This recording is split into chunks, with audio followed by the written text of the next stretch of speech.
हीरे हम सब उन्हें प्यार और वादे का एक प्रतीक मानते हैं, है ना? लेकिन सोचिए, क्या हो अगर इन चमकते पत्थरों के पीछे एक बहुत ही स्याह सच्चाई छिपी हो? देखिए, हाल ही में एक बड़ी खबर आई है जिसने इस सवाल को फिर से खड़ा कर दिया है।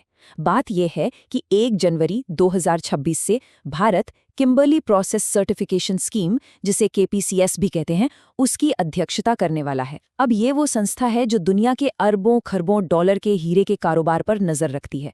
मतलब एक ऐसी व्यवस्था जो वादा तो करती है एकदम साफ सुथरे बेदाग हीरों का, पर मजे की बात यह है कि इसकी अपनी ही साख पर कई दाग लगे हुए हैं। तो असली सवाल ये उठता है, क्या दुनिया का सबसे बड़ा हीरा पॉलिशर यानी भारत इस व्यवस्था की खामियों को चमका पाएगा, या फिर सिर्फ उन खामियों पर एक और परत चढ़ा देगा? चलिए आज इसी चमकदार वादे की गहराई में उतर कर देखते हैं। देखिए, अगर हम सिर्फ कागजों की बात करें तो ये किम्बरली प्रोसेस एक जबरदस्त सक्सेस स्टोरी लगती है। आंकड़े बताते हैं कि दुनिया के 99% से भी ज्यादा हीरे संघर्ष मुक्त या कॉन्फ्लिक्ट फ्री सर्टिफाइड है। ये एक बहुत बड़ा नंबर है ना?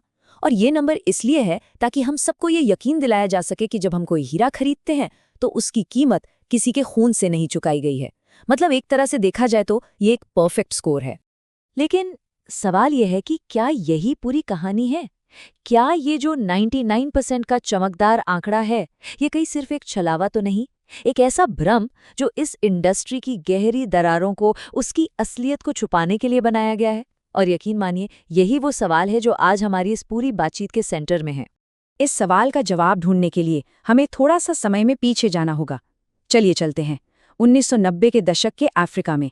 जरा सोचिए उन देशों के बारे में, सिएरा लियोन, अंगोला, लाइबेरिया, जहां उस वक्त बहुत ही क्रूर गृह युद्ध चल रहे थे, जिसने सब कुछ तबाह कर दिया था। और इन युद्धों की आग को और भड़काने का काम कौन कर रहा था? वो कर रहे थे ब्लड डायमंड्स, यानी खूनी हीरे। जी हाँ, ये वही पत्थर थे जिनकी चमक के पीछे लाखों लोगों की जिंदगियों का अंधेरा छिपा था। तो इसी खून खराबे को रोकने के लिए कॉन्फ्लिक्ट डायमंड की एक परिभाषा बनाई गई।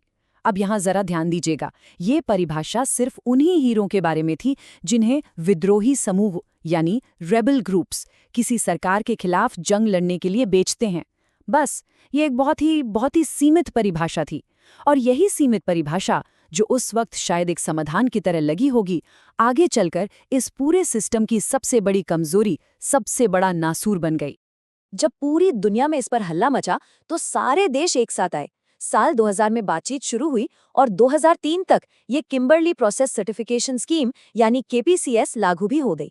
आज ये कोई छोटा मोटा संगठन नहीं है, इसमें 86 देश शामिल हैं और ये दुनिया के लगभग 99.8% कच्चे हीरो के व्यापार को कंट्रोल करता है। मतलब ये एक बहुत ही बड़ा, एक अभूतपूर्व वैश्विक प्रयास था।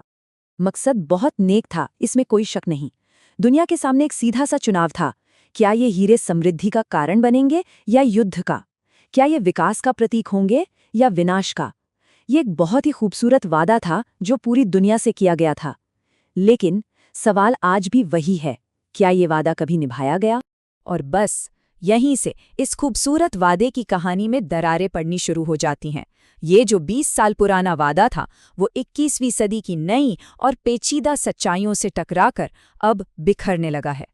केपी सिविल सोसाइटी कॉलिशन का एक बयान है जो इस पूरी सिचुएशन को, इस विरोधाभास को एकदम साफ कर देता है। वो कहते हैं, जहां से हीरे निकलते हैं, जहां उनका खनन होता है, वहां हमें सिर्फ गरीबी और परेशानी दिखती है, और जहां ये हीरे पहुंचते हैं वहां हम दौलत और शान और शौकत दिखते हैं। सोचिए, ये कितनी गहरी खाई है। एक तरफ खदानों की धूल और दूसरी तरफ शोरूम की चमक। और ये एक ऐसी खाई है जिसे कि किम्बरली प्रोसेस आज तक भर नहीं पाया। और असल में सारी समस्या की जड़ यहीं पर है। कॉन्फ्लिक्ट डायमंड की वो जो तंग सी परिभाषा थी, वो आज के समय में लगभग बेमानी हो चुकी है। देखिए, आज खतरा सिर्फ विद्रोही समूहों से नहीं है। अब तो कई बार सरकारें खुद हिंसा करती हैं, मानवाधिकारों का हनन होता है, खदानों में काम करने वालों का शोषण होता है। लेकिन ये सब किम्बरली प्रोसेस की नज़र में कॉन्फ्लिक्ट है ही नहीं। क्यों? क्योंकि ये सब उसकी परिभाषा के दायरे में ही नहीं आता। तो अब ये किम्बरली प्रोसेस एक तरह से एक टूटी हुई मशीन जैसा बन गया है, और इसकी वजहें भी एकदम साफ हैं। पहला तो है वीटो पावर, मतलब कोई भी एक सदस्य देश किसी भी बदलाव को रोक सकता है। दूसरा, ये सिस्टम सिर्फ कच्चे हीरों को देखता है। जैसे ही हीरे पर थोड़ी सी भी पॉलिश हुई, वो इस सिस्टम के दायरे से ही बाहर हो जाता है। और शायद सबसे खतरनाक है मिक्स्ड ओरिजिन वाली खामी, एक लूप होल। इसमें क्या होता है कि खूनी हीरों को साफ हीरों के साथ मिला दिया जाता है और बस उनकी असली पहचान हमेशा के लिए मिट जाती है। पूरा सिस्टम ही कमजोरियों से भरा पड़ा है। और अब इस कहानी का रुख हमारी तरफ यानी भारत की तरफ मुड़ता है। सोचिए, इस टूटी हुई व्यवस्था के इतने नाजुक मोड़ पर एक ऐसा देश इसकी कमान संभालने जा रहा है जो हीरे जमीन से निकालता नहीं बल्कि उन्हें तराशता है, उन्हें चमकाता है। जी हाँ, दुनिया का सबसे बड़ा हीरा प्रोसेसर भारत। सिर्फ एक नंबर और भारत की ताकत समझ में आ जाएगी। 90%। इसका सीधा सा मतलब है कि दुनिया में बिकने वाले हर 10 हीरो में से 9 हीरे भारत में, खासकर सूरत और मुंबई की गलियों में तराशे और पॉलिश किए जाते हैं। ये आंकड़ा भारत को इस पूरी इंडस्ट्री का एक तरह से किंग मेकर बना देता है। ये जो चार्ट है, ये इस इंडस्ट्री के पावर बैलेंस की पूरी कहानी बताता है। एक तरफ है अफ्रीका के टॉप 5 हीरा उत्पादक देश, जो सब मिलकर करीब $4.5 बिलियन के हीरे निकालते हैं। और अब दूसरी तरफ देखिए, अकेला भारत इससे लगभग 3 गुना ज्यादा, करीब $12.2 बिलियन के हीरे आयात करता है। मतलब एकदम साफ है, असली पैसा और असली ताकत खदानों में नहीं, बल्कि उन हाथों में है जो हीरो को तराशते हैं। और बस यही जो आर्थिक असंतुलन है, यही अफ्रीकी उत्पादक देशों की सबसे बड़ी चिंता की वजह है। जब नवंबर 2025 में दुबई में सुधारों को लेकर बातचीत फेल हो गई, तो उनका ये डर और भी गहरा हो गया। उन्हें इस बात का डर सता रहा है कि भारत, जो कि एक प्रोसेसर है, वो अध्यक्ष बनने के बाद खनन करने वाले देशों की आवाज़ को, उनकी परेशानियों को कहीं अनसुना न कर दे। अफ्रीकी डायमंड काउंसिल के डॉक्टर मजीफुल्लाह नेंगे ने इस बात को बहुत साफ तौर पर कहा है। उनका मानना है कि भारत का नेतृत्व डाउनस्ट्रीम इंडस्ट्री यानी कि प्रोसेसिंग और कटाई वाले उद्योग की चिंताओं को ज्यादा तवज्जो देगा, ना कि अपस्ट्रीम वालों को, यानी जो खनन करते हैं। सीधे शब्दों में कहें तो उन्हें डर है कि मुनाफे को लोगों की सुरक्षा से ऊपर रखा जाएगा।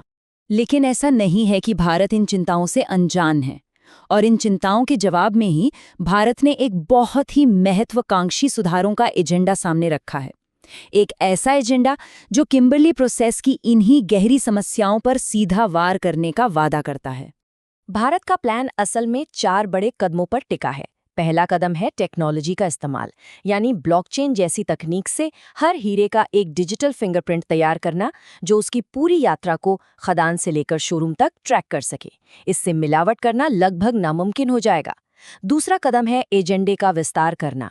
केपीक्यूज़ पुरानी परिभाषा से आगे बढ़कर मानवाधिकार और पर्यावरण जैसे जरूरी मुद्दों को भी इसमें शामिल करना। तीसरा कदम है क्षमता निर्माण, यानी अफ्रीकी देशों को तकनीकी मदद और ट्रेनिंग देकर उन्हें और मजबूत बनाना। और चौथा और सबसे जरूरी कदम विकास, मतलब ये पक्का करना कि हीरे से जो पैसा आ रहा है उसका फायदा वापस उन्हीं समुदायों तक पहुंचे जो उन्हें धरती से निकालते हैं। तो कुल मिलाकर भारत का लक्ष्य किम्बरली प्रोसेस को सिर्फ एक संघर्ष रोकने वाले टूल से निकालकर एक ऐसे मजबूत और भरोसेमंद फ्रेमवर्क में बदलना है जो पूरे हीरा उद्योग के लिए एक नैतिक गाइडलाइन बने। वाकई में ये एक बहुत बड़ा और बहुत हिम्मत वाला विजन है। तो घूम फिरकर हम फिर से उसी दोराहे पर आ खड़े हुए। एक तरफ है बेदाग चमकते हीरों का खूबसूरत वादा और दूसरी तरफ है खून से सने पत्थरों की कड़वी हकीकत। और सवाल अब भी वही है, क्या दुनिया का सबसे बड़ा हीरा पॉलिशर इस सिस्टम की खामियों को सच में ठीक कर पाएगा, या फिर वो इन खामियों को सिर्फ और ज्यादा चमका देगा ताकि वो दुनिया की नजरों से और भी अच्छी तरह छिप जाएं? तो जैसे ही भारत ये जिम्मेदारी संभालता है, पूरी दुनिया की नजरें उसी पर हैं। क्या ये मौका हीरे के कारोबार में एक असल सुधार का ऐतिहासिक मोड़ बनेगा, या फिर ये भी संघर्ष मुक्त हीरे का एक और शानदार भ्रम पैदा करके रह जाएगा? क्या हम हीरो को सच में बेदाग होता देखेंगे, या फिर उस चमकदार सतह के नीचे की जो कड़वी सच्चाई है वो और भी गहराई में दफन हो जाएगी? दुनिया इंतजार कर रही है और इसका जवाब सिर्फ आने वाला वक्त ही नहीं बल्कि भारत के उठाए हुए कदम तय करेंगे। अगर ये वीडियो आपको पसंद आया हो तो लाइक जरूर करें, शेयर करें उन दोस्तों के साथ जिन्हें यूपीएससी, लॉ या जनरल नॉलेज की तैयारी करनी है। और हाँ, सब्सक्राइब करें। आप अपने सुझाव या सवाल नीचे कमेंट में लिख सकते हैं। यूपीएससी एंड कॉम्पिटिटिव एग्जाम की गाइडेंस या मेंटरशिप के लिए संपर्क करें। Our contact information is given in description. धन्यवाद। मैं हूं कृणाल ठाकुर। मिलते हैं अगले भाग में। जय हिंद।